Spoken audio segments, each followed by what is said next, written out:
পশ্চিম বর্ধমানের আসানসোলে ভোট দিলেন অগ্নিমিত্রা পাল, সেই ছবি আপনাদের দেখাচ্ছি। কেটিভি বাংলার পর্দায় সাধারণ ভোটারদের সঙ্গে লাইনে দাঁড়িয়েছেন বিজেপি থেকে প্রতিদ্বন্দ্বিতা করছেন অগ্নিমিত্রা পাল।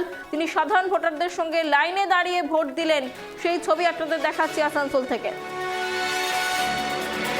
আজ পশ্চিম বর্ধমানে ভোট রয়েছে। পশ্চিম বর্ধমানের অন্যতম হাই ভোল্টেজ কেন্দ্র আসানসোল, এবং সেখান থেকে বিজেপির হয়ে প্রতিদ্বন্দ্বিতা করছেন অগ্নিমিত্রা পাল।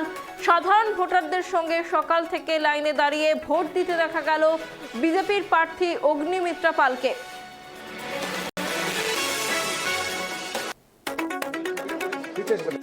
নিজের ভোট নিজে দিন, চলে এসেছি নিজের বুথে।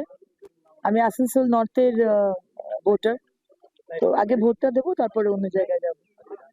নিরাপত্তা ব্যবস্থাপনা কি মনে হলো দেখে? আর সকালবেলা এত মানুষের মানুষ দেখুন প্রস্তুত, মানুষ পরিবর্তন চাইছে এবং মানুষ সিদ্ধান্ত নিয়ে নিয়েছে কাকে তারা চায়।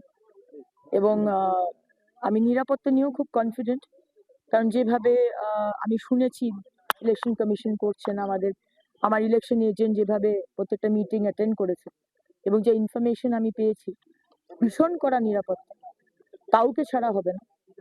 মানে সে যে কোনো পার্টিরই তুমি হও না কেন, বদমাইশি আর চালাকি করতে গেলে খুব মুশকিল, আর তৃণমূলে খুব মুশকিল হয়ে গেছে।